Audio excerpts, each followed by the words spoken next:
પૈસા માટે હું તમારી જિંદગી ખરાબ કરવા નીકળી છું.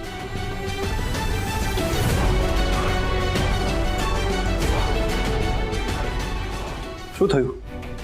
કંઈ નહીં. એક તો હું બધાને હેરાન કરું છું, અમને પણ મેં દુખી કર્યા.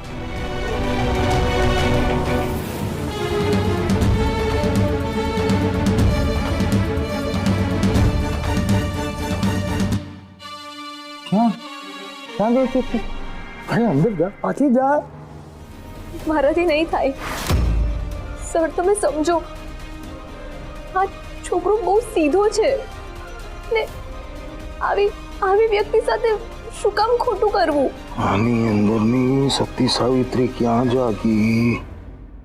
જો મારી વાત સાંભળ, તારા મમ્મી હોસ્પિટલમાં છે, 4th સ્ટેજ કેન્સરમાં છે. તારે એનો ઈલાજ કરાવવાનો છે કે પછી મરવા દેવાના છે? કંઈક રસ્તો નીકળી જશે, હું કંઈક બીજું કરી લઈશ. સર, આને જવા દો.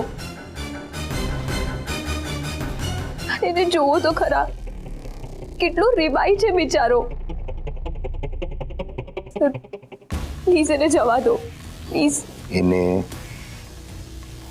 જવા દઉં ને તને? મને પણ જવું છે તારે? નથી કરવું કામ, છૂટી જવું છે આ બધામાંથી. તો જા, સાચે કહું છું, તને જવું છે તો હું રોકવા વાળો કોણ છું તને? હા, જા. હા, જા. 1 મિનિટ.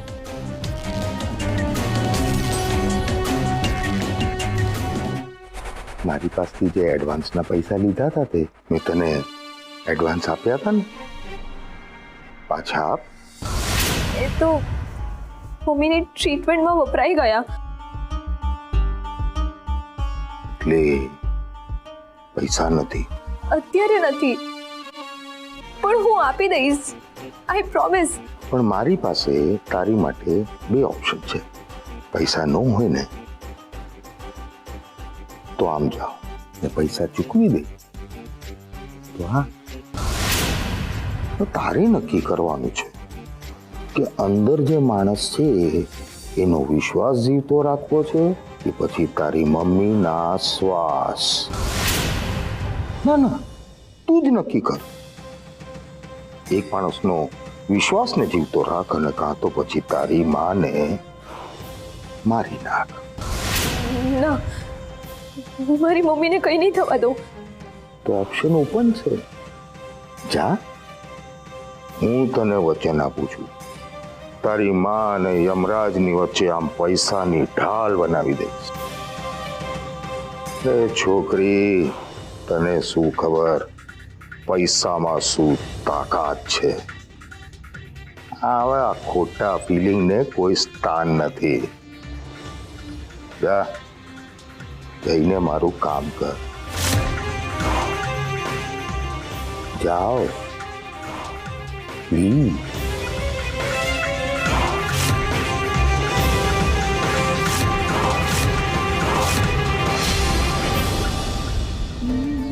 આ ઘરમાં બધા મારા કારણે હેરાન થાય છે.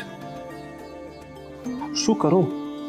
અહીંથી નીકળી જાઉં તો આ લોકોને કદાચ શાંતિ મળે. મેં આ લોકોને ફક્ત હેરાન કર્યા છે.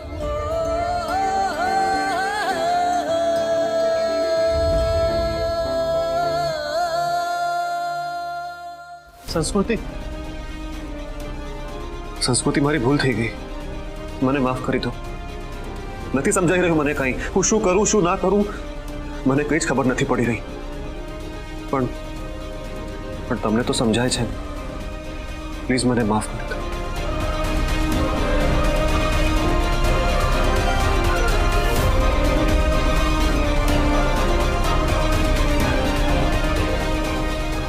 શું થયું? તને માફી જોઈએ છે ને? એક શરતે. મંજૂર છે. સાંભળ્યા વિના? સાંભળીને સોદા થાય, ભાઈબંધી નહીં. બોલો, શું શરત છે તમારી? મારા માધવને પાછો લઈ આવવામાં મારી મદદ કરવાની. પૂરેપૂરી મદદ કરીશ. તમે જ કહો છો ને કે આપણે બંને કાયમ માટે એક થવાના હતા અને અચાનક સાવ અજાણ્યા થઈ ગયા. તો પછી ઠીક છે, આજથી અત્યારથી આપણા સંબંધની નવી શરૂઆત. પાક્કા ફ્રેન્ડ્સ?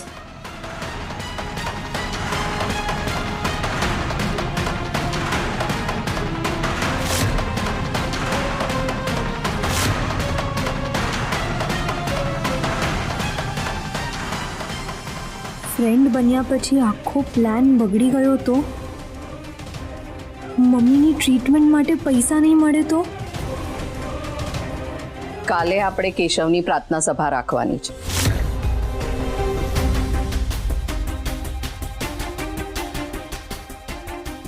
આમાં એની સામે શું કામ જોવાનું?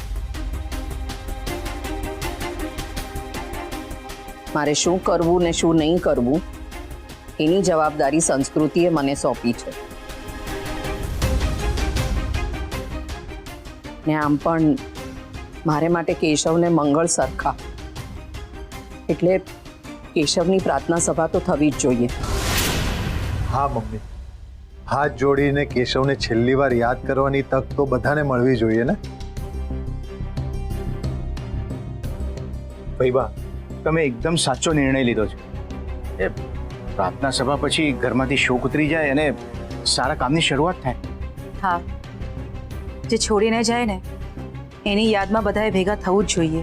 અને જે છોડીને ન ગયા હોય એનું શું? કેશવ જીવે છે. હું કહું છું ને, એ આપણને છોડીને ક્યાંય નથી ગયા. ફૈબા, જો સંસ્કૃતિની ઈચ્છા નથી તો આપણે રહેવા દઈએ ને. હા છાયાબેન, મારું પણ એ જ માનવું છે કે જો સંસ્કૃતિની ઈચ્છા ન હોય તો આપણે રહેવા દઈએ. આમ પણ આપણે આપણી દીકરીનું મન શું કામ મારવું? શકુંતલાબેનની વાત સાચી છે. આમે સંસ્કૃતિની માનસિક હાલત અત્યારે ઠીક નથી. એવામાં કેશવના ઓળખીતા પાળખીતા આવશે, એમને જોશે તો હાલત વધારે બગડશે. હું કહું છું કે આપણે પ્રાર્થના સભા હમણાં રહેવા જ દઈએ. કેશવ હવે જીવે છે. ઓકે? હા, તું કે તો બ્રહ્મ વાક્ય ને. હા, કેશવ બોલતા હા હા ને હા જ. વિભા, તમને જે લાગે એ, પણ કેશવ જીવે છે. કેશવ હયાત છે.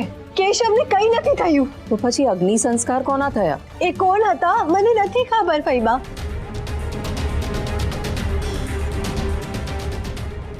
તમને મારી વાત માનવી હોય તો માનો, ન માનવી હોય ને તો તમે જ જાણો. પણ હું આ પ્રાર્થના સભામાં તમારી સાથે સહેમત નથી. તો પછી તે એમ કેમ કીધું કે તમારે જેમ કરવું હોય એમ કરો? ફૈબા, મેં તમને જે કીધું એમાં તમને જવાબ મળી જવો જોઈએ ને. છાયાબેન, આપણે પ્રાર્થના સભા રહેવા દઈએ? ના, ભાભીની ગેરહાજરીમાં ઘરની મોભી હું છું. મારી જવાબદારી છે કે ઘરના બધા રીત રિવાજ પૂરા થાય અને હું પૂરા કરીને જ રહીશ. એટલે પ્રાર્થના સભા થશે અને એ પણ કાલે જ. અને પ્રાર્થના સભા પહેલા લીલ પરણાવવાની વિધિ પણ થશે.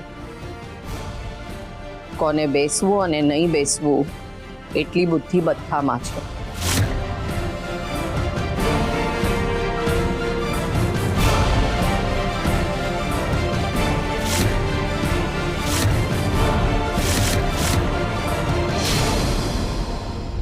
કેશવ પ્લીઝ, પ્લીઝ સામે આવો ને.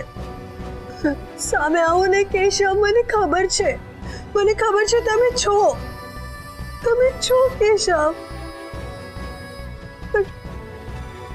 પણ એ લોકો માનતા નથી. કેશવ, આ લોકોને આંખો પર વિશ્વાસ છે ને તમે આંખોની સામે નથી. કેશવ, તમને ખબર છે એ લોકો તમારી માટે પ્રાર્થના સભા રાખવા માંગે છે. કેવી રીતે કેશવ? કેશવ, હું બહુ એકલી છું. કેશવ, કેવી રીતે સમજાવું બધાને કે તમે છો કેશવ? પ્લીઝ સામે આવો ને કેશવ. હું હવે એકલી નહીં રહી શકું, નહીં સમજાવી શકું કેશવ. પ્લીઝ પ્લીઝ પ્લીઝ આવો કેશવ. પ્લીઝ સામે આવો. પ્લીઝ દ્વારકાધીશ, મારા કેશવને સામે લાવો.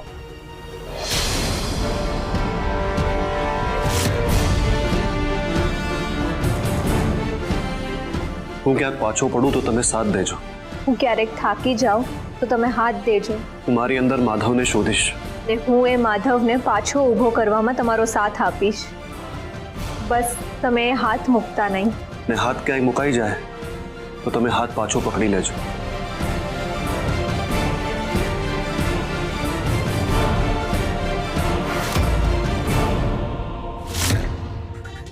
એક સ્ત્રી જ્યારે તમારી ઢાલ બને ને ત્યારે સામે ભલે ધુરંધર યોદ્ધા હોય, એને એના શસ્ત્ર હેઠા મૂકવા જ પડે છે.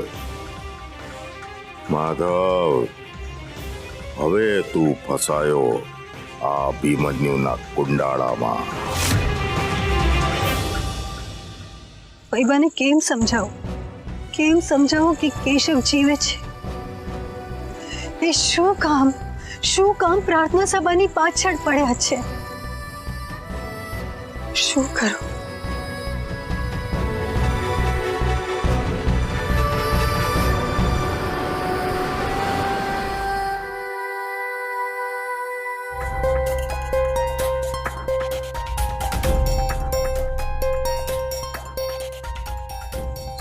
સંસ્કૃતિ, માયાને હવે કેમ છે? હવે સારું છે. ડોક્ટરે ઇન્જેક્શન આપી દીધું છે. હાશ અને દાદી? એ હવે નોર્મલ લાગે છે. મગર, તું માયાને મળી લે. શકુંતલા આંટીને પણ શાંતિ મળી જાય.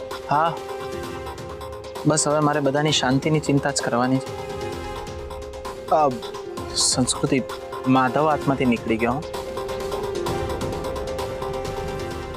મગર, તું શું બોલે છે? તને ઉતારી એના પછી હું એ લોકોની ગાડીની પાછળ જ હતો, પણ ખબર નહીં રસ્તામાં ગાડી ક્યાંક ગાયબ જ થઈ ગઈ. પછી હું પાછો આવ્યો તો હોસ્પિટલ. મેં માધવનું એડ્રેસ પણ માંગ્યું એ લોકો જોડે, પણ હોસ્પિટલ વાળા કંઈક સીબીઆઈ જેવું વર્ત. એ લોકોએ માધવનું એડ્રેસ આપવાની પણ ના પાડી દીધી. કીધું કે અમે કોઈ પણ પેશન્ટની પર્સનલ ઇન્ફોર્મેશન શેર ના કરીએ. પછી બીજું કંઈ જાણવા મળ્યું? બીજું તો હા, બંનેને જોડે લાવવામાં આવ્યા. માધવ અને કેશવની સારવાર એક જ ડોક્ટર કરી રહ્યો.